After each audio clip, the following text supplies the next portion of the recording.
Get cool stuff for what you were going to do anyway. Drink beer. With Buy Beer, Get Gear from Labatt, you can just snap a photo of your receipt and upload it to the website to rack up points for exclusive merch. Get points for every purchase, whether you're grabbing a pint on draft, a case for a party, or a tall boy at the stadium. Any size, any product, anywhere you buy Labatt. Buy beer, get gear. Sign up now at rewards.labattusa.com. It's the Burdick Lexus and Burdick BMW postgame show. Welcome in on the postgame show. The Orange winners for the third straight game. A little bit tighter of a game than what we've seen recently, but Syracuse had it pretty much the entire way.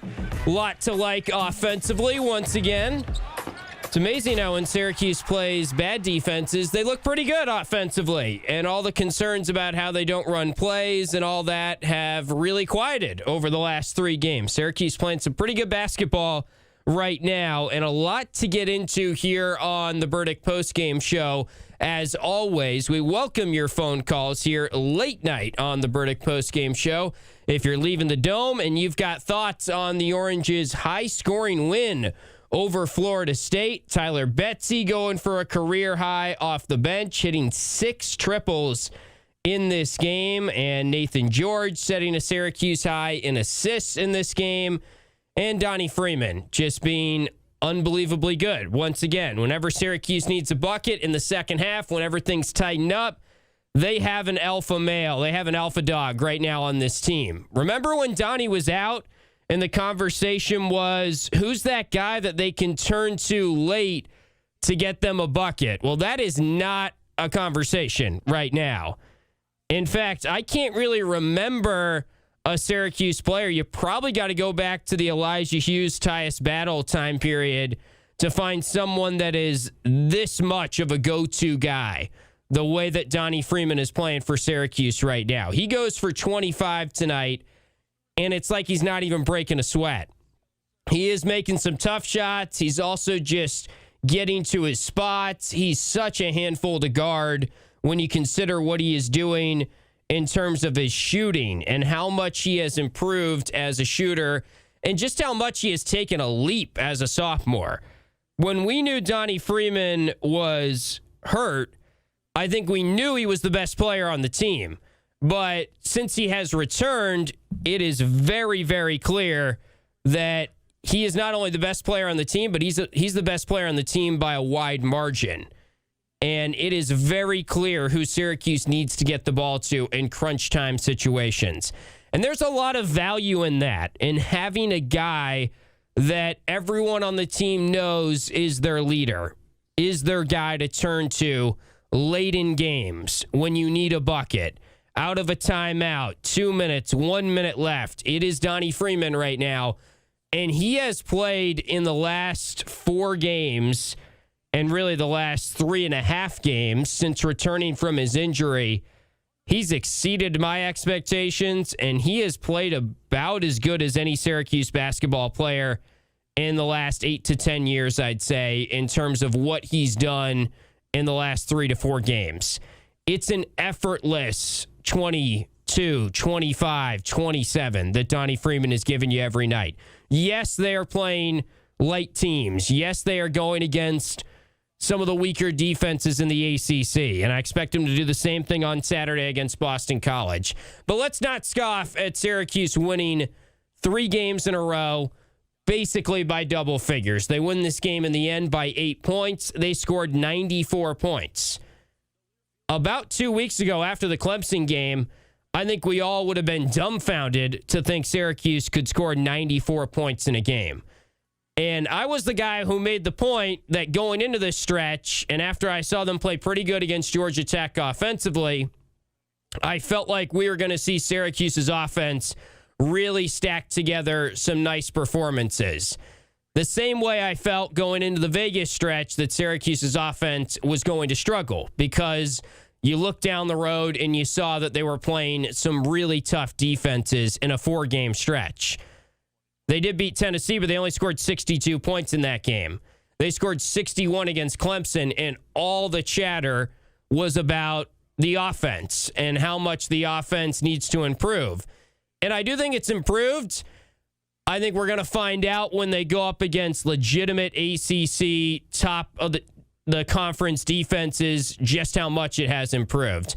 But one thing for sure is the assist numbers have gone way up, and that should be applauded here because that was something that was a clear negative with the team in that stretch where they were playing very poor basketball going into the winter break and then that Clemson game. A lot of single-digit assist games. Red talked about after the Clemson game, that was a stat that they needed to improve on.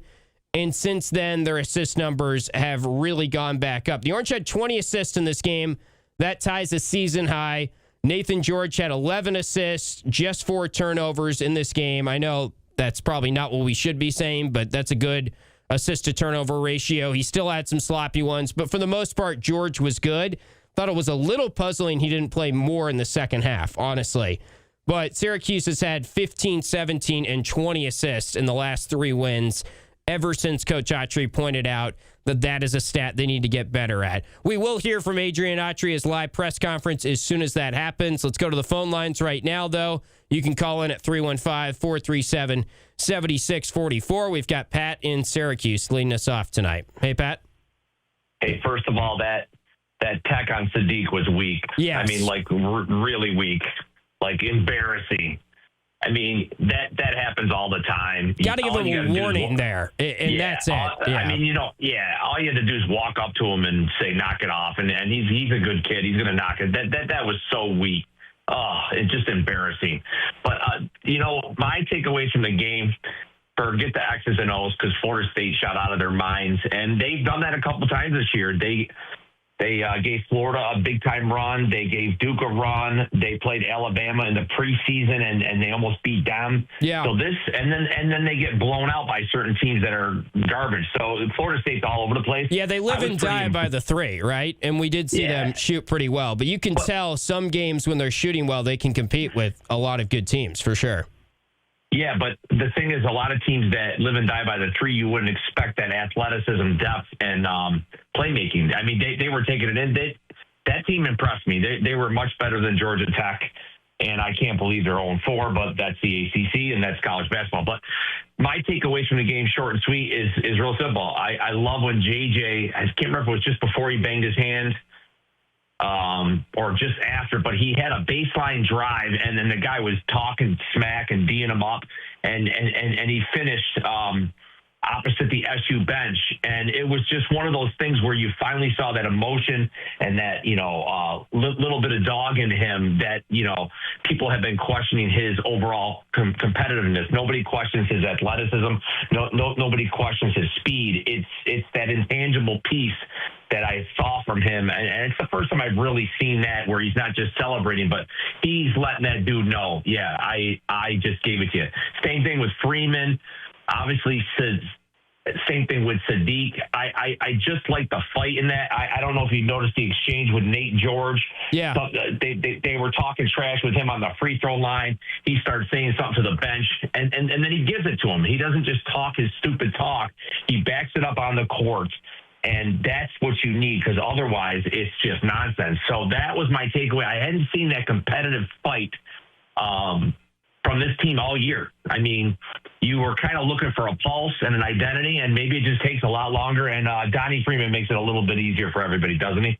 Yeah, Pat, who do you think, like, I was trying to think, what do you have to go back to the last time that we've seen someone play as good as Donnie Freeman in the last handful of games here at Syracuse? I mean, Elijah Hughes was really good in his final year, all ACC first team, and it's tough to compare guard to forward, but Donnie he's playing a lot better than even I would have guessed, and I was high on Donnie when he was coming off the injury. I mean, it's been a long, long time because he's a 3-level scorer. I mean, he's got the 3, he's got the mid-range, he finishes at the rim.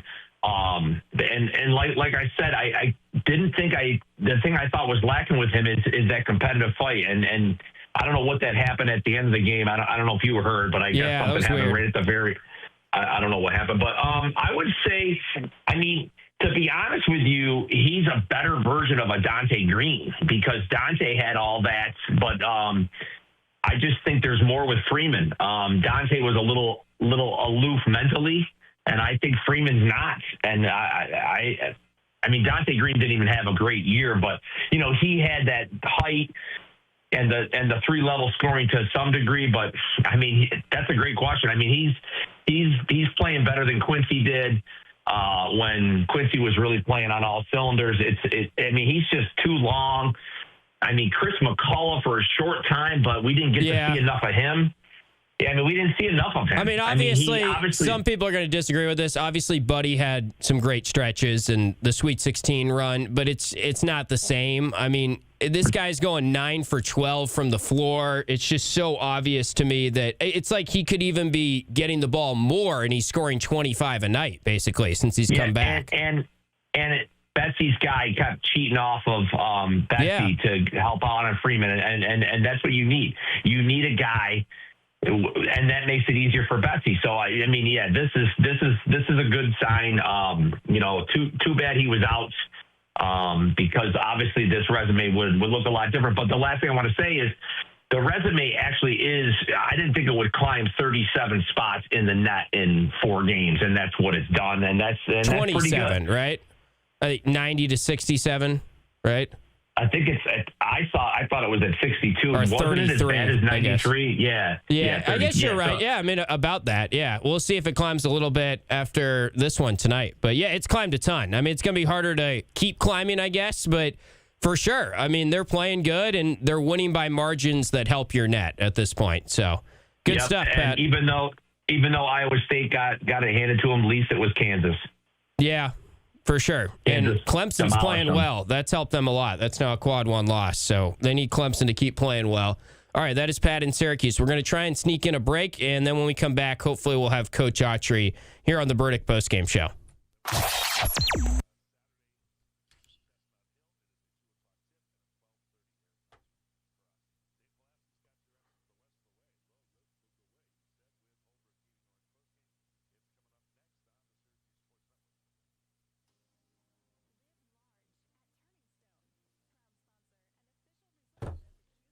What up, chat? What do we got in here? Gonna catch up. Betsy had a great game. I would have told you at the start of the season someone's going to make 6 threes in a game. I don't know if Betsy would have been very high on our list. I mean, I know we heard good things, and he was billed as a shooter, but the guy really didn't play for Cincy. That was a nice find in the portal. Yeah, I didn't really think Kiyan deserved the amount of minutes he got tonight. Sometimes I'm arguing the opposite. I thought Kiyan was playing too deep in the game.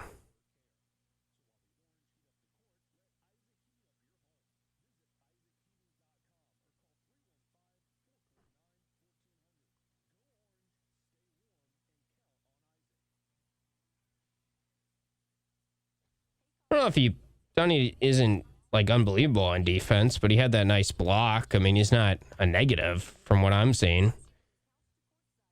The thing is, like, he just puts people in the right spots, and he draws a double team. They pass it to JJ. He's got a lane to the basket for a floater. That's the stuff that Donnie adds that almost you can't even quantify, really.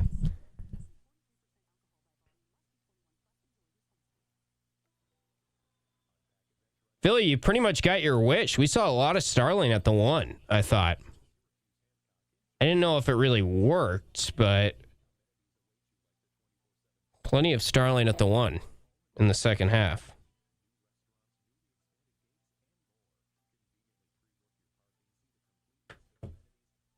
Yeah. What was that, like 8 minutes to 4 minutes, basically? Oh, yeah, George, he was laying into him. Then he sat for a little bit. But I actually thought they could have gone back to George a little earlier.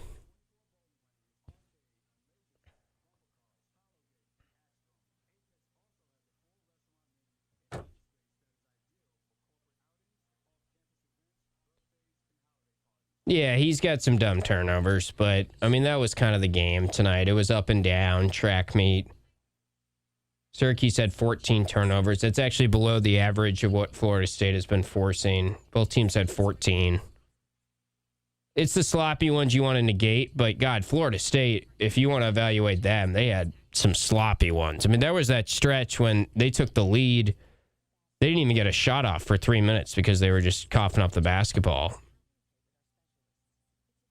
I do like, we can talk about that. I like that Red is like mixing in zone quite a bit. I don't remember him doing it this much. Maybe he'll be asked about that.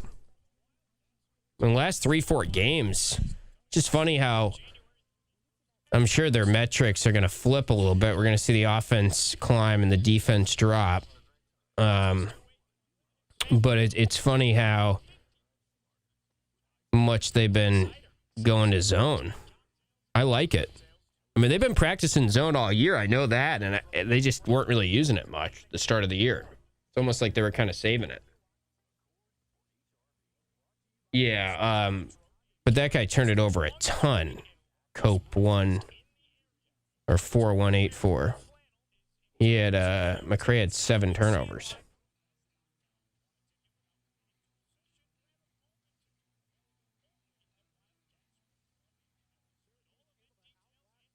Yeah, Kings didn't play great. He was a little out of rhythm. Made that first 3 and I got excited. Didn't really do anything the rest of the game. Looks like we might make it for the Red interview. I was worried.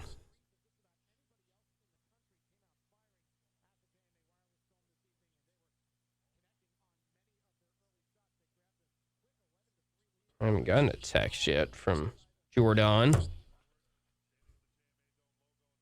Cuse 97.7 and 100.1. This is the Burdick Lexus and Burdick BMW postgame show.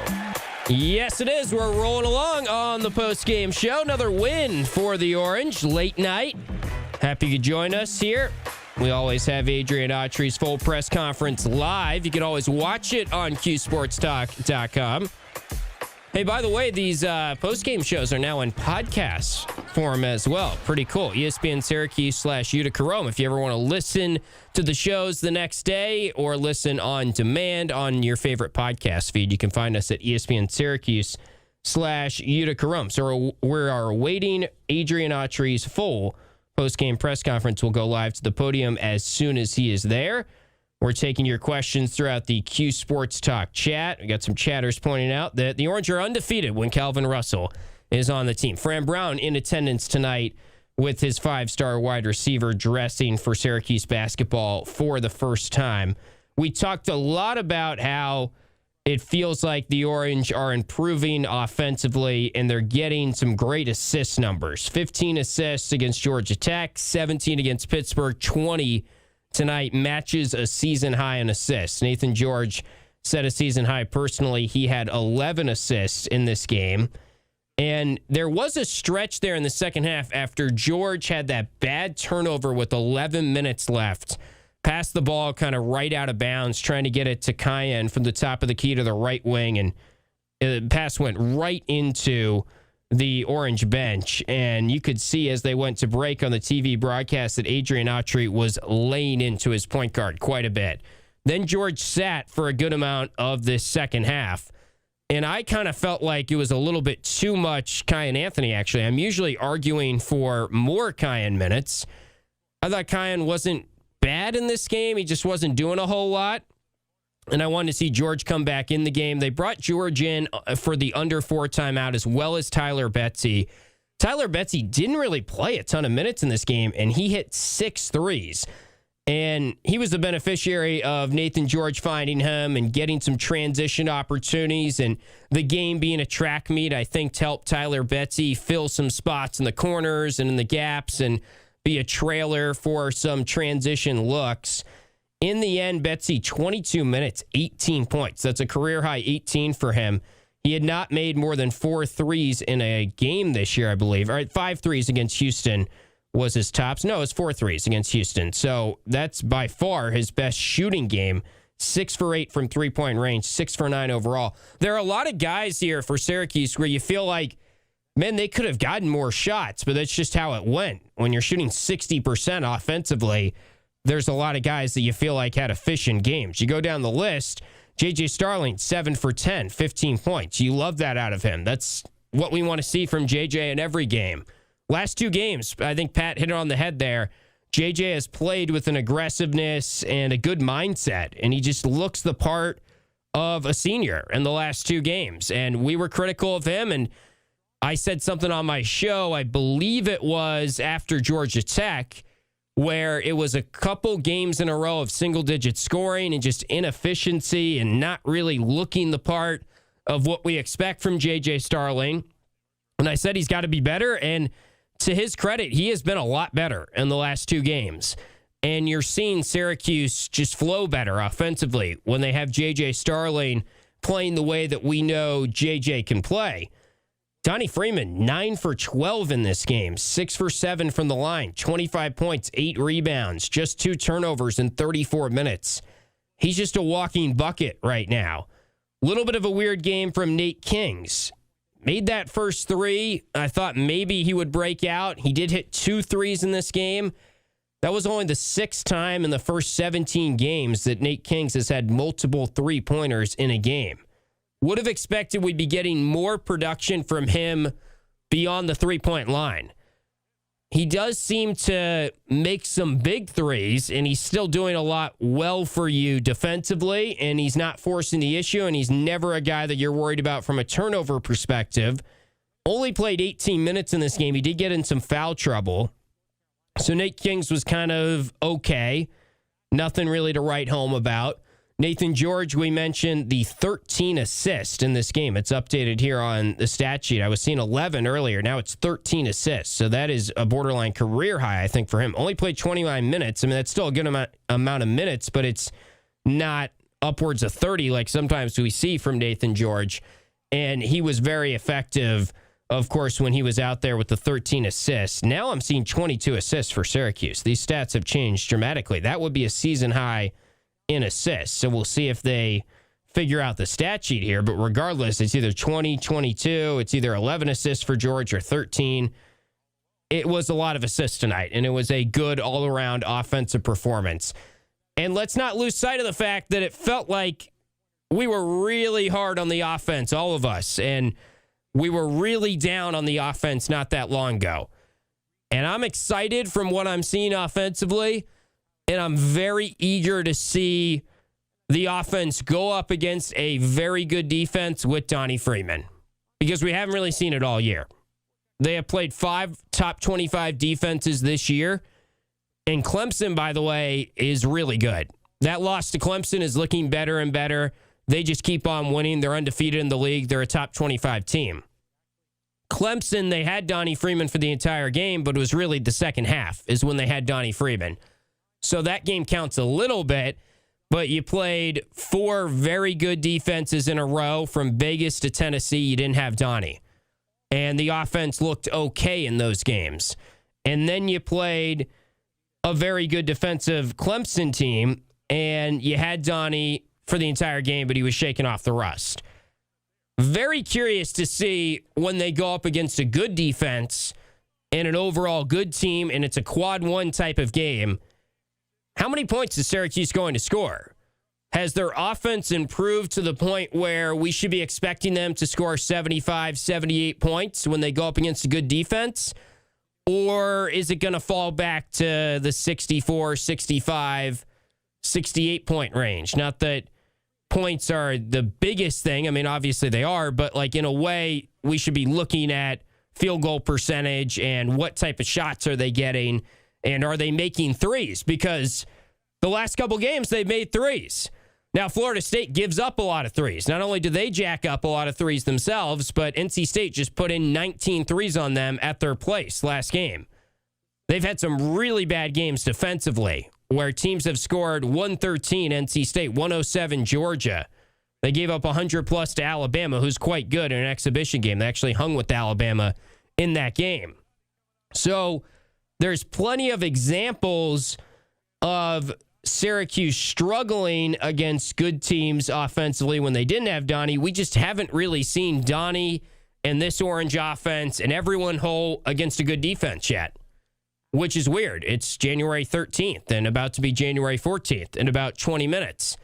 And we're getting into the thick of the ACC season. And I'm still not quite sure just how good this offense will be when they go up against a legitimate team. But I'm liking what I'm seeing in the last 3 games. And I certainly think Donnie Freeman will be on NBA draft boards by the end of the season. I was shocked when I went through the ESPN mock draft this morning that came out. 60 teams, all of the picks, first 2 rounds, Donnie Freeman's name not mentioned on ESPN. If he's not an NBA player, then I don't know who's getting drafted in the top 60. I mean, that's a tough list to crack, apparently, because the way he's playing right now certainly feels like the best player for Syracuse in at least 5 to 6 years, probably going back to Elijah Hughes' Tyus Battle time period in terms of getting you a bucket when you need it, taking over a game, being a leader, playing with the right attitude. I mean, he has made a major leap from his freshman year. Now, granted, he wasn't really healthy in his freshman year, so it's not really fair to say that it's a major leap almost because he didn't really get a full freshman season. But what we saw of Donnie Freeman as a freshman and what we are seeing of Donnie Freeman as a sophomore, we talk about a lot that is where players make their biggest leap, freshman to sophomore year. Hopefully that's where Kyan Anthony, Sadiq White make a leap. That would be exciting. I mean, I think they're having okay freshman years, pretty good freshman years, really. It's tough to be an impact freshman, even if you are a very highly ranked recruit.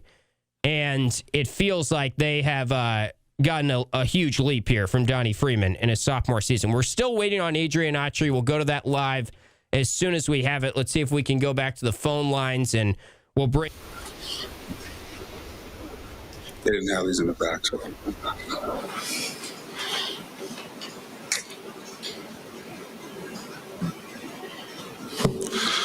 First, I'd like to give credit to Coach Locks in Florida State. I thought they came in here and played a really good game. I thought, they came in, and I thought at the beginning of the game they started ready to play, and we didn't. I thought we finally responded. But the inconsistencies, the inconsistencies is on defense was an issue, and finishing plays, getting them to miss but not getting rebounds. They got 15 offensive rebounds. That's just not a good recipe to continue to win and try to win. So again, I was proud that we pulled it out. They made the plays that they needed to make, but just really disappointed on the defensive side of the basketball. And it's been like that the last couple of games, even though our offense has improved. And that's where we can't let the defense slip, and that's happened the last couple of games. And we have to address that moving forward. We can't continue to, let teams score in the 80s and the 70s. I mean, the 80s, that's just not good. So got to get better at that. A lot of room for improvement. We have improved. I think we've made the plays that we've needed to make when we needed them. We made the plays that we needed to make when we needed to make them. But we have to we got to be more consistent on the defensive side of the basketball and taking care of the basketball. I think, out of the 14 turnovers, probably 4 or 5 of them are just careless turnovers that we can't continue to do, and we've done that. And so a lot of room for improvement, but overall, the guys fought and, closed it out and got the win, but, we got a lot of work to do. Coach, what do you see from your offense to keep up with Florida State's pace?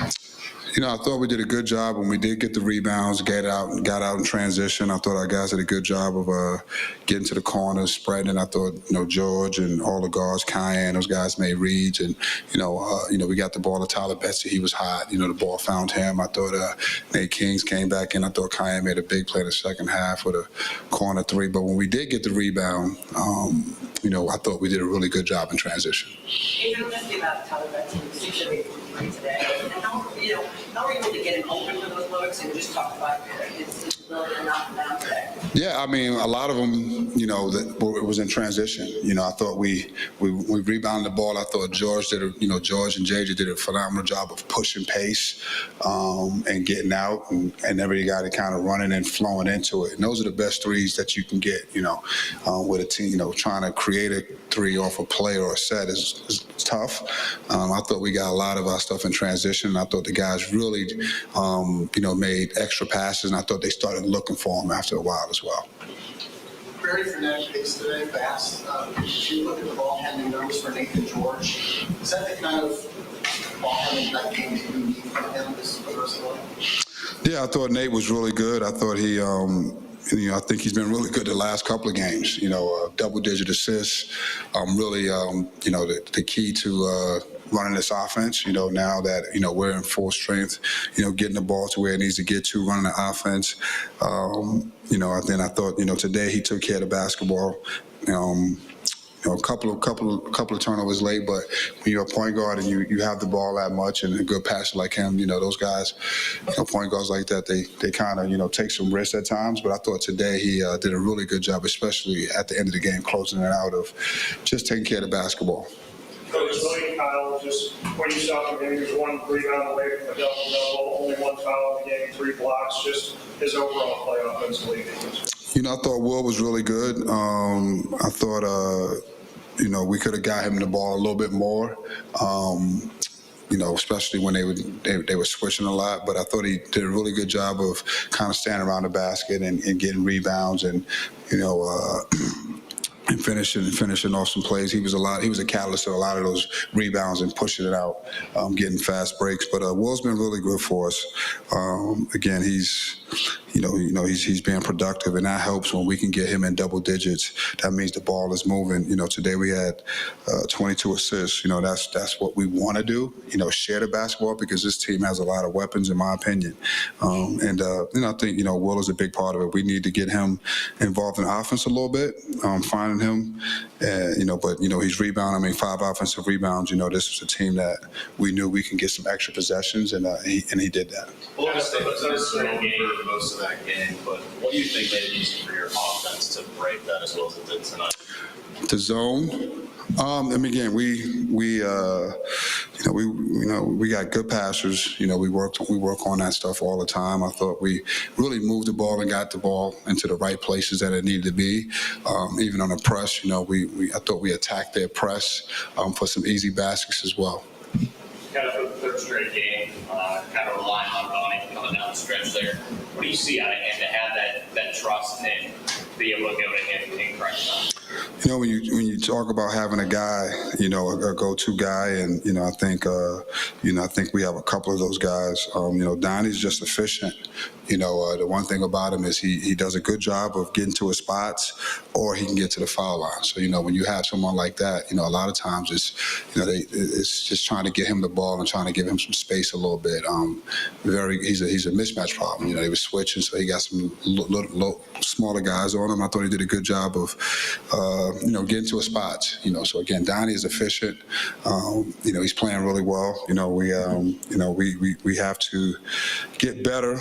And we talked about that, on rebounding and on the other side of the ball. But, offensively, he's one of the better players in college basketball. He White had a couple nice moments tonight, and then he had that one foul which he compounded with the technical. It's the second technical this year. What do you say to a kid like him who does play with a lot of enthusiasm? I think the one thing we talked about, and we continue to talk about, is being able, like you said, this is the second or third time, and even our group, having that competitive discipline and composure. We got to do a better job of that. This is the third game that, I think we've had something like that that's kind of shifted momentum. So we have to do a better job of that. We can't give points away. We got to be able to control our emotions, and that's what we talked about, controlling your competitive emotions. That fire that makes them good, we still got to be able to control that in the lines. I don't want to take that away, but we got to have a little bit more better discipline. Coach, what do you say to your team during the timeout after Sadiq gets that technical foul to keep the momentum on your side? Because it looked like your team responded well. Yeah, I was preaching, getting stops, and trying to, get stops and finishing plays. That's all we were trying to do is string together some stops like we did in the beginning of the second half. I thought we came out in the beginning of the second half, and I think we went on a 10-0 run or something like that. We jumped up, we got up quick, and then we had our dips again. So really, in those moments, it's really for us the key is being able to get some stops. I'm curious about just sort of philosophically about when you go in the zone. I know you've done it a couple of times, but you're having some problems rebounding out of the zone, which a lot of teams do. So how do you balance whether you want to try to go a little zone and when you need to rebounding? It's something that we got to get better at. The zone's been good for us the last couple of games, but it's just a feel. It's just a feel of your team and kind of the way the other team is attacking and looking who they have, the personnel. And I think that's the beauty of our team at times. Every time we're out there, we always have length with our guards and so we can kind of switch that up at any moment in time, but it's really just the flow and the feel of the game. You dropped a game to Clemson a few weeks ago. Have you seen more of a sense of urgency with your guys' football team? I have. I think after that Clemson game, we felt like we fought, and we again had a couple of things that just didn't turn our way. But yeah, I think they understand the job at hand. I think this team is growing and learning how to finish games. That's the one thing I will say. All right, but we got to clean up some stuff in between. But this team is definitely, they understand what's going on. They understand they want to win. They want to do it together. This team is one of the most connected teams that I've coached. And so again, we're continually growing together, but the urgency is definitely there. They understand, every game, what's at stake. This season is ramped up as fast, and again, and they love, when they get a chance to play. These guys love playing, and they love playing together and playing for each other. Time for one more. Coach, another midweek 9 o'clock tip-off. Does that affect anything, whether it be the game, preparation? We got another one coming up here shortly, and another one on the road. Does 9 o'clock do anything? I don't like the 9 o'clock games, but I'm not playing. So, but I thought, even tonight's tip-off time, I thought our team needed the extra rest. Just traveling and coming back from Pittsburgh, so I didn't mind that. But it's just, it's the same thing. I mean, everyone plays at 9 o'clock, so you got to adjust. Thanks, Coach. Thank you, guys. Thank you. In that group that doesn't like the 9 p.m. tip-off times either. I don't think anyone likes this. It's not good for TV ratings. It's not good for us. It's not good for the players. Yeah, there's a lot of things that I could go on and on about that. I don't know why we're playing these games at 9. Just feels like Syracuse drew a lot of 9 p.m. games this year, more than any other team. I guess the West Coast teams, but that doesn't even really count. I'm talking about 9 p.m. local time games. It feels like Syracuse drew plenty of those. That's Adrian Autry's full post-game press conference. Always brought to you by RomanoCars.com. Shop today from anywhere at RomanoCars.com. We can get back to the Massage MV hotline after a timeout. If you'd like to call in, 315-437-7644. Always the phone number to call. You're listening to the Burdick Postgame Show here on QSportsTalk.com and ESPN Radio. Did you miss Drive?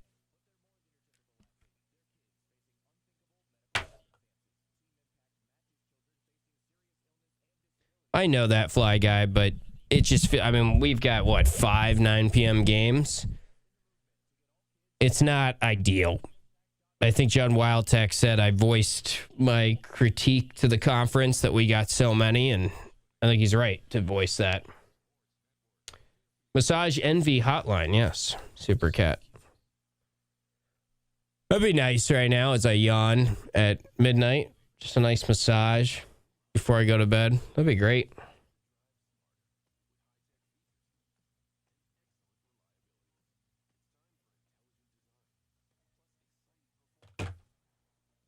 Kyle's ridiculous. Some of those lobs, yeah, they're predetermined. You asked the same question there. Are they already predetermined or did they happen during the season? Oh, no, you didn't. I thought you said preseason. I can't even read. I'm tired. Predetermined is what they are before the season.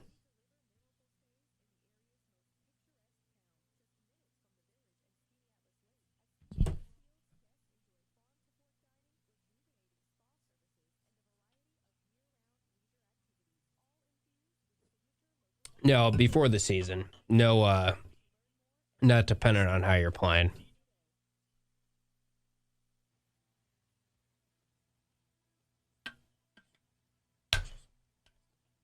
Tough question, Philly. I don't know. Who won that game? Virginia, right? At Louisville? I guess Virginia. I mean, I don't think they're winning either of those games. Those are tough.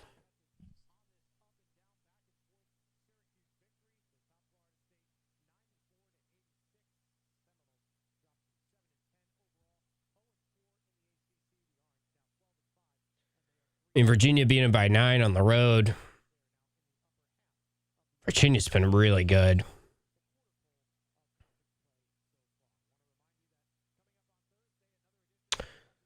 Virginia rebounds the crap out of it offensively. I mean, that's kind of tough for Syracuse. Let's see what Louisville has been doing. Louisville jacks up threes like Florida State. I mean, literally more than them. Tops in the country. They always do that under Pat Kelsey. Hey, what are you doing here? I parked for my house. Oh, that's right. Yeah. You want to say hi to the chat? Hi.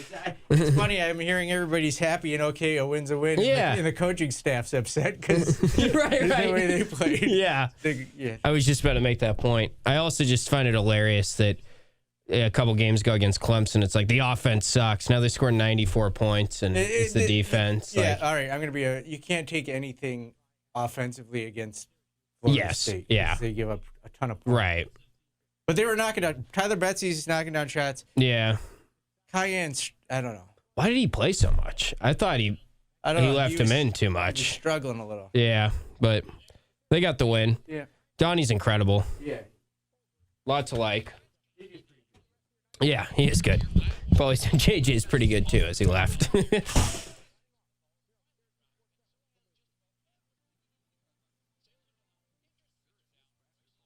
Yeah, I guess I could just walk over and stay with Paulie.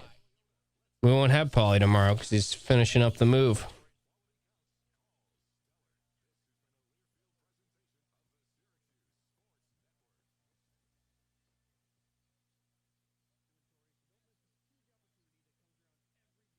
This is a new trailer.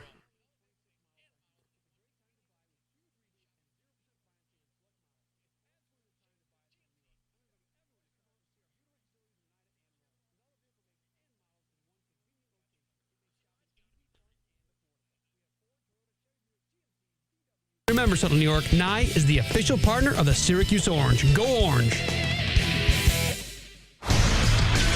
Hi, it's Jim Boeheim, and you're listening to the Pulse of the Orange. Jim. ESPN Radio, 97.7 and 100.1. This is the Burdick Lexus and Burdick BMW postgame show. Rolling along on the post-game show. Late night, about to slide into Wednesday, about to pass midnight. Thanks for hanging out late night with us. Thanks for still ringing it up on the Massage Envy hotline. Massage Envy is in Fayetteville in Clay. If you're interested, that would be a nice way to wrap up this long day of the post-game show, going late after the 9 p.m. tip. But hey, it's a happy post-game show. The Orange got a really nice team win. They gave up a lot of points. Seems like Coach Autry not as happy as maybe some of you. He's a little frustrated with the defense, which makes sense, but scored 94 points and getting some three-pointers, the season-high 11 threes, a lot of things to like as well. Donnie Freeman taking over late in that game. Back to the Massage MV hotline. Our phone lines are open at 315-437-7644. That's 4ESPN 44. Let's go to David in Camillus, who is waiting patiently. Hey, David. Hey, what a great win for Syracuse tonight. I'm happy. This team's going to be pretty good. I think this team is definitely going to be a tournament team. They're starting to play good. They're gelling. A win is a win. I mean, I know the team scored 80 points against them, so they need to clean that up, but they're starting to gel. It's going to be a good season. I really think they're going to be a tournament team. I love it. I love the positivity, David. Good points. No negative. I love it. No negative. I mean, look, we got to enjoy the wins when they come. There's a lot of teams out there that would be begging for a 3-game win streak. Yes, Syracuse is playing some bad defenses. Yes, they're playing some teams that they should be beating, but they had 2 quality wins on the road by double figures. Their net ranking climbed in response to that by quite a bit, and they're taking care of business right now in January. They're beating the teams in front of them, and they're setting themselves up to be on the conversation going into February. I do think we have to take into account the opponents they've been playing. I think Coach Autry knows the way they played tonight is probably not good enough to beat a Virginia, beat a Louisville, beat a UNC. They're not playing good enough defense. We can get into more of the defense. I think it's interesting how much zone they have been playing. I think that's been kind of a fun wrinkle to see them sprinkle in a good amount of zone. Let's go back to the phone lines where we got Sean and Cicero, who was waiting earlier. And Sean, we appreciate you calling back. What's on your mind? No doubt, man. And the thing is with the defense tonight, don't you think that I'm switching them up from man to man to a little bit of zone? And I think it stretched it out. I think the guys actually stepped out a little bit further when they were in the zone. Because I seen Donnie Freeman. He was a couple times. He was up on a wing shot, but he was up on top of the zone to where they weren't pushing that three-pointer as much. Yeah, I mean, I don't know if the defense was – it's hard to really call the defense good tonight, but I do like that they have zone as something they can go to late in games, and they've been doing it recently, and I think it worked very well against Georgia Tech. I don't know if that was scouting report related because Georgia Tech struggled against Duke in their zone late in that game, and that's why they ended up not pulling off the upset at Cameron. And I know that they've been practicing zone probably more than you would think throughout the year. At least that's my understanding. And I haven't gone to that many practices, but I feel like they always practice zone when I get to see them. And they didn't do it a lot in the non-conference slate. And I do think they should work it in. They didn't look horrible playing it. They didn't look horrible playing it. It looked like they were advancing up, dropping back, and getting in certain situations where when they would switch it back, they'd go into a man-to-man defense. Yeah. It keeps the offense on their toes, right? They don't know what's coming. It's hard to call the right plays. They got to adjust. I like it. And I think that's coaching, right? Yeah. I think that's coaching. Absolutely. And a lot of people are killing Red lately on coaching. Yeah. Not lately, but because they've won a couple games, but you know what I'm saying. No, anyways, I hear you. My reason for the call was for Donnie. In the last 4 games, I went to the Clemson game. I sat at the Clemson game and I watched him, and he looked a little rusty in the first half. I was like, oh. And I brought my son-in-law the first time to an SU game. And I'm like, you're going to watch this guy, Donnie Freeman. Yeah. And he turned it on in the second half, and he got lit. And then, Georgia Tech, Pitt, and now this game. Oh, man. And that foul block, when he came down the court and he fouled up on that block. Oh, I couldn't believe it. Yeah. I was like, what? You know what I'm saying? He played great. It's been very impressive. I think that Donnie's turning it on. I think he's turning it up. JJ played decent. He had a couple. I think JJ was good tonight. I mean, you're not going to ask for much more than that, right? No, I know. That's what you want from him, right? Yeah. That's what you want. Well said. But now we got to get Nate all interlocked. And they were, because in the first half they were just dropping threes, and I was like, what's going on? They had 7 threes or something at half. Yeah. So I'm like, whoa, there we go. That's what you want.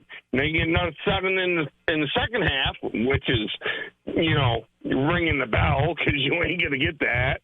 But, hey, their defense was so stickler. You know what I mean? All right. It was decent, but hey, they held it out and they got the win. So I guess you could say they bent, but they didn't break. Everything. Yeah.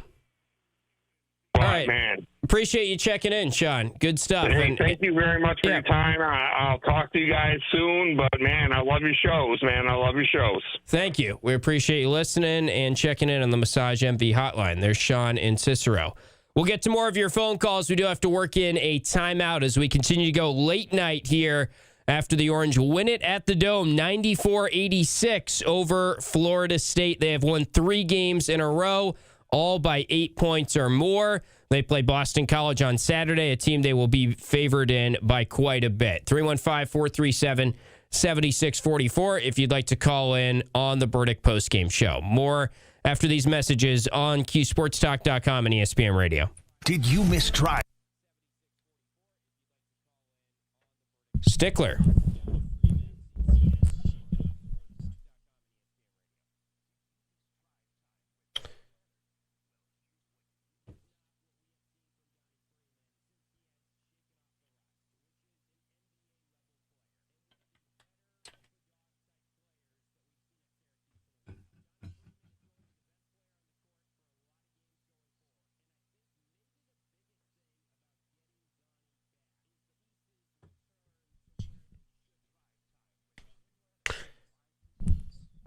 I don't know. I mean, I think their man-to-man is...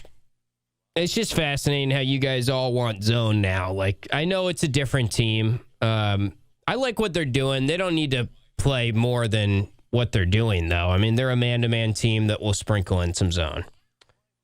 And that's great. It's great to have that wrinkle to go to, and I think they practice it enough that when they go to zone, it's pretty good.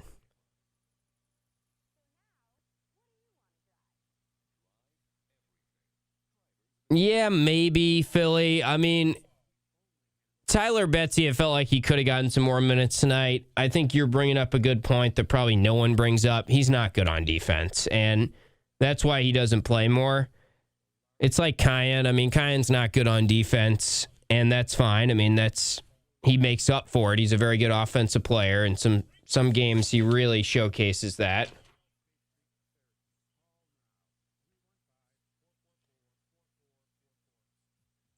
I mean, I think they played pretty good tonight. It feels like, I don't know, now I'm the opposite of State Run Media or what we get accused of, but it feels like you guys are more optimistic than I am.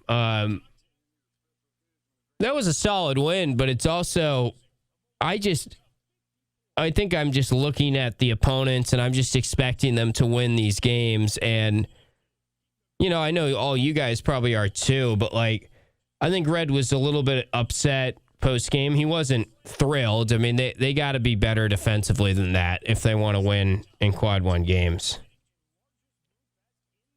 I'm not going to get on here and talk poorly about the team when they're on a 3-game win streak, but again, I don't know if my opinion of the team has changed that much from where they were 3 games ago. Maybe that's just me. I talked about this on my show. Like, fans are a little more riding the wave, and I think that's how fans should be. And I ride the wave a little bit too, but I don't know. I feel like you could see this coming. You could see that they were going to have a really nice stretch offensively, and I'm in wait and see mode against the legitimate team. So I want to see it against a good team. But I like what I'm seeing from JJ. I think he's turned a corner, and he's playing, I mean, it's 2 games, but it's the best 2 games he's played back-to-back all year.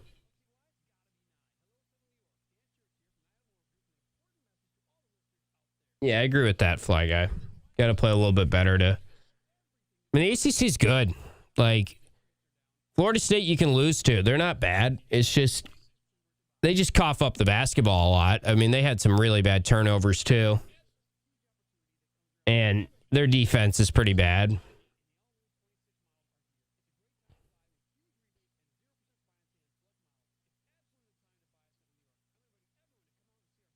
I think the team's in a good spot, though, in terms of everyone knowing their roles, and we kind of know who's going to play X minutes, and Donnie's the guy, and JJ's found his role, and he's playing better.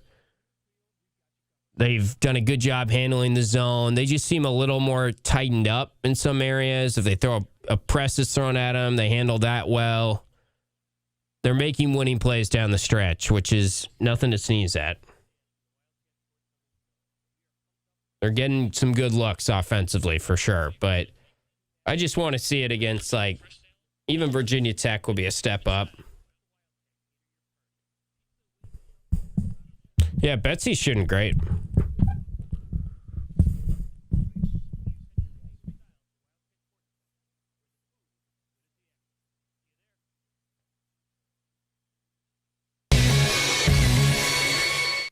This is the Burdick Lexus and Burdick BMW postgame show. 94-86, the Orange take down Florida State inside the Dome, 3 in a row for the Cuse, all by 8 points or more, all in games where they led throughout the majority of the game and looked like the better team pretty much from start to finish. Florida State jumped on them a little bit early, but Syracuse responded, had the lead at halftime, scored a whole bunch of points in both halves, and it's funny now, Adrian Autry disappointed with the defense. 3 games ago, we would have thought that would be hard to fathom, that Syracuse would be getting done with an ACC win and they would have gotten it from their offense and their defense would be the problem. But again, the opponent shapes that discussion a lot. And Syracuse has faced some bad defenses in a row. And before that, they faced a lot of tough defenses. And their offense was struggling. And I tried to tell you guys a couple times that I feel like the offense isn't quite as bad as you think. Now I feel like I'm almost saying the opposite. It seems like everyone's sort of jumping in. We'll see. I want to see him play with Donnie Freeman and J.J. Starling playing well together against a good team, and Donnie Freeman healthy. And I think once we see that, then you can sort of jump 2 feet in and start talking about, is this an NCAA tournament team? They're doing the right things right now, though, and a lot to like from what they are getting offensively. Incredibly efficient tonight. Probably one of the more efficient conference games they've had in a while. 60% basically is what they shot from the floor. 37 of 62, 11 of 27 from 3. That's a season-high 11 threes after they made a season-high 10 threes in the last game. Season-high 22 assists. They're doing some great things offensively in the last 3 games, and it feels like the offensive chatter has quieted, but we got to see if they can play this well offensively or improve offensively from what we were seeing without Donnie, which they should, of course, when they go up against some of the big boys in conference play. Back to the phone lines, the Massage MV hotline, 315-437-7644. If you'd like to call in, that's 4ESPN44. Let's go to Tim, who is in Charlotte. Hey, Tim. Hey, LT. What's up? I love how you're the only one that calls me LT. This is great. Well, you're mixing it up on me. Yeah. Well, just to let you know, down here in Mooresville, and I checked out Cary, too, we're only 2 degrees warmer than you up there. So okay, there's a little bit of Cuse feel down here tonight. Which small is great. victories. I like it. I worked till 9 o'clock, and I flew home and I didn't miss anything. I had it on. Of course, I was driving, but I had it on my phone. Anyways, I don't think our defense was that bad. It was a horse race, okay? So it's a totally different predicament. So it's good. It's something you're going to run into. Yeah. The rest of the year. And we had 9 more field goals and 1 more 3-pointer than them, and they got their points on the foul shots. We got 9, and they made 20 something. Yeah, 11 was the gap there. Yep. Yeah. So that's a big difference right there. And basically, I think we were gassed a couple times. I mean, we haven't been playing a team like this going up and down like that. They were pretty fast and feisty. But if you think about it, a lot of times they got the foul shots because of getting extra rebounds. So actually our original defense was good and we stopped them, but, they beat us to the rebounds on the 50-50 balls, and we end up fouling them, and they got 2 or 3 shots a couple times. That's a good point, Tim. Beating them by one rebound. Yeah, for the game, but they had 15-0 boards, and that's where you play a little bit more zone. You're going to get beat on the offensive glass from time to time. Yep. We saw the last 3 minutes they got a handful of offensive rebounds when Syracuse was in zone. Yeah, and right there at the end, though, we never stopped right as the buzzer. We did not want them to score again, so yeah, it's pretty good. Tim, before you go, I got to ask, you said you're in Mooresville. Have you ever been to Lake Norman? That's one of my favorite spots. I live on Lake Norman. Oh, that's awesome. Man, you can call it anytime, Tim. That's a great spot. I'm glad that you were able to get back to your Lake Norman house and watch the game tonight. Well, I'm from Oswego, if you remember. Yeah, that's right. Cool. Well, you did the right thing. I'm from down there, and I'm now up in snowy Syracuse. But, you go where the job goes, right? Yep. I'd rather have snow than tornadoes. Exactly. Yeah, there's always something to point out, no matter where you're living. Good stuff, Tim. Exactly. Thanks for checking in. I was really happy. Yeah. I was really happy. Starling is definitely looking like JJ that we know. Mm-hmm. And Sadiq is starting to come around because we know he's got the athletic ability. And listen, he was awesome here playing in Charlotte in high school. Then he went to IMG the last year. But we knew this kid was going to be good. And, I don't think we can, but I would love to have Donnie one more year. But I think he's going to be – his stock is just going up big time. And there ain't no doubt he's going to be an NBA player and not a bench player either. I would draft him if I was an NBA team. He's not on mock drafts right now, it seems like, but that's probably going to change the way he's playing if he keeps playing like this. I know he's not Durant, but man, he reminds me of him. Yeah, he's the perfect stretch four, really, for modern basketball. I mean, the way he's shooting from three-point range, that's the biggest difference. It just feels like when he steps into a three right now, when he's open, he just looks way more confident. His shot looks better. You feel like it's going in. And there were times at the start of this year it didn't feel like that. So it's impressive. Yeah, his mid-range also. His mid-range. I mean, he goes tough into shots. a crowd, just throws it up in the air, and it goes in. They have a guy that when the shot clock is running low, they can turn to, and he'll go get you a tough shot. And not a lot of teams can say they have a guy that's that good. He's going to be the best player on the floor in a lot of these games, which is exciting. Yep. All right, Tim. I loved how Red yelled at George. George, and he looked right at him, and that's great.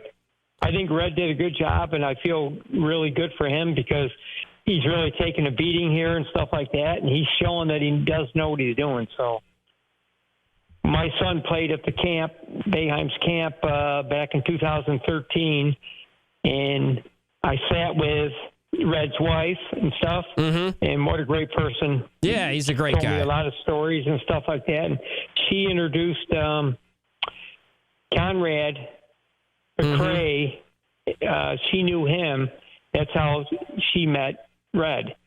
It was a pretty neat story. Oh, cool. Nice. All right, Tim. All right, man. We got to keep the phone calls coming. Appreciate you checking in, though. Okay. All right, there's Tim from Lake Norman, from Mooresville, one of my favorite parts in all of the United States. Let's go to Drew in Philly. Drew, what's happening? Jerome. Oh, sorry. I must. The screener says Drew. Sorry about that. Jerome, what's happening? Worries. Oh, not much. Nice to see the Cuse in the win column again. Yeah. I'm gonna disagree with a couple of your callers. I'm not a big JJ fan. Even after these two games, I mean, I think that's about what you want from JJ, what we've seen in the last two games. I get it before that, but what about the last two in particular? I mean, he gets his transition buckets. He gets in the settled offense. He's just not giving me anything. Jerome, tonight, it's a pretty good stat sheet. I got to say, it's hard to argue that he didn't play pretty well tonight. Well, we agree that Florida State is not a very good team. Yeah. Let's start there. No, I want to see him do it against a better defense. That's a fair point, but you gotta give him his flowers a little bit for the last two games, I'd say. Yeah, no, I'm not going to do that. I'm not going to give him the small sample size benefit. See, here's the thing. What I didn't like again was Red. 2 times in this game, in the middle of each half, Red had a lineup with Tyen at the 1, JJ at the 2, Sadiq at the 3, and then I forget it was Betsy and Kyle maybe or the backup center, whatever. But nobody moves. Like Tyen, you're not a point guard. I think JJ was more running the 1 when Kyan was out there, at least from what I saw. But I agree. Sometimes that lineup, the ball sticks a little bit when you don't see George out there. Oh, it's terrible. Here's the thing. JJ should be the backup point guard. The ball's in Kyan's hands, but the clock gets down to 5, 4, 3. It's nothing. Betsy's a stand-up. He's just a shooter. He ain't going to do it. But here's my point. Jimmy used to always say, these guys are young. They can play 38 minutes again. I understand. If Nate George is playing this well, why is he not in the ball game? Yeah, I mean, he played 29 minutes. You can quibble a little bit. I thought he could have played maybe 2 or 3 more. Why? Why can't he play 10 more? I mean, that's you're talking 39 out of 40 minutes. Then how are you going to get minutes for Kyan? Boeheim did it for 20 straight years. Yeah, but, I mean, if you're making that point, well, how many minutes do you want Kyan to play? Well, that's the point. Let's go with the hot hands. Give JJ Answer that. How many minutes do you want Kyan to play in a game, typically? 15's good, and I'll give JJ 24. You can't do that and have George playing 39 minutes. There's just not enough minutes to go around then. Right. Kings plays the 3 at times. Right, but just think about the math. I mean, how's Kyan getting to 15 minutes there? I mean, he's just coming in for JJ, and you're just riding George the entire game? That's what you're doing? I'd probably lower Sadiq's minutes, okay? That's what I would do. But it's the backcourt minutes that you got to factor in, right? No. It's the 2 and the 3. It's the 2 and the 3. I'd fill them up with 4 players. Kings, JJ, Kyan, and Betsy. That's 4 players in 2 spots. That's how many minutes is that? That's a lot of minutes. Yeah, I just would encourage you. I mean, it's harder than you think to get everyone the amount of minutes you want. Like, sit down and really hash it out and try and come up with your ideal minutes for every player. And I think it's going to be very tough to play Nathan George 39 minutes and get everyone else the amount of minutes you want. Okay, well, man had 12 assists. In how many minutes did you say? 29? Yeah. That's astounding. Sure. I mean, it was an up-tempo game. You can't play him. You want to work in some breaks for him. And that's why JJ had 15, because it was up-tempo. Wait till the game is not up-tempo and you're not in the 80s and the 90s. You'll see what happens with JJ. Anyway, thank you for taking my call. Good stuff. You. All right, there's Jerome. We appreciate him checking in. My screener's all over the map now. Let's see. Who do we have next? Let's see if we even have Wi-Fi. Oh, it's a mystery phone call. We've got a mystery phone call at 12:22 to wrap up the postgame show. Please introduce yourself for me. Who we got? Oh, hey, this is Jake in Iowa. Jake, what's up, man? I just got a comment on the last caller. Like, we've won 3 games in a row. Well, what are we crying about people's minutes for? You know, the last 2 games, JJ's played really great. Sadiq White, really did some good positive contributions. Silly technical foul. Again, he's got to learn. But you want to cut his minutes? He's your best defensive player. He had some athletic moves out there. Like, guys, we've won 3 games in a row. Yeah, I think the minutes discussions, it's harder than you think. Thanks for taking my call, bud. Yeah, thanks, Jake. I think that's a good point to end it. I mean, crying about minutes and stuff, like, can you quibble? Okay, maybe Nathan George could have come in at, like, the 6-minute mark instead of the 4, but they won the game. The minutes, I think Red's got a pretty good handle on who should be playing, and we're always going to play armchair quarterback and be a coach, and that's part of the fun. And you can quibble here or there. But, again, if you really do the exercise of how many minutes for each player and you break it down, it's hard to get Kyan Anthony more than 15 minutes. I mean, that's the bottom line. It's hard to play 9 guys and play them the amount of minutes that feels appropriate. It's a good problem to have. Syracuse has a more talented team than they have had in quite a bit. And they're doing their job right now. They've won 3 in a row against teams they should beat. I'm excited to see J.J. Starling hopefully turning a corner. Hopefully it is J.J. Starling bringing this level of play against good teams. I want to see it against good teams. We really have not seen Donnie and J.J. play well together in a big game. Haven't seen it. And that's because they haven't been healthy and haven't been on the court a whole lot together. So it's not really on them, but shoot, that's the whole thing. I mean, that's the 2 guys you brought back. That's the guys that you emptied your NIL coffers to make sure the roster stayed together, and you made sure you had that nucleus. Those 2 guys, 2 potential all-ACC guys. Right now, it feels like they've got 1 all-ACC guy for sure in Donnie Freeman. Now, he's missed 9 games, so we'll see how that factors into the voting. But I guess just an ACC play, he's going to play in all of them. So if he stays healthy, Donnie Freeman could be a first-team all-ACC guy from what I've seen. JJ's not playing like an all-ACC guy, and he doesn't really have to, the way Donnie is playing. But let's see this team, Donnie and JJ together. Let's see a game where Donnie goes for 25 and JJ goes for 15 against a good defense. That's how this team is going to make the NCAA tournament. So I've been down on JJ at times. I do feel like there's been times where Red has kind of gone to bat for him, and he's trying to sort of protect him and make sure he's not getting down. And then he's played well last 2 games. I'm happy with how JJ has played. We went way longer than I thought. That was a fun post-game show after the Orange get another nice win. Thanks for tuning in late night with us here. Thanks to all of you who called in on the Massage MV hotline. Before I mention that we're always looking for ways for the team to improve. That's through the Auburn Community Hospital, something you can focus on as a point to improve on for the next game. That will be Boston College on the road. Auburn Community Hospital is improving their team. You can apply today at auburnhospital.org. I never thought I'd say this, but I'd say it's the defense right now, actually. Offense looks pretty good, but I think that was matchup dependent tonight. I think that's why we saw a high-scoring game. It's 2 teams that want to get up and down. Let's see if Syracuse can score a lot of points or just score 75, 80 points against a good defense. Then I'll be all in on them being back into the NCAA tournament conversation. And they're going to have to do that, and they're going to have their chances. And I think we're going to be talking about this team deep into February as an NCAA tournament conversation. And I didn't know if that was going to be the case 4 or 5 games ago. So that's a good thought to end on. Thanks to all of you for watching on QSportsTalk.com. We'll talk to you next time on ESPN Radio. Did you miss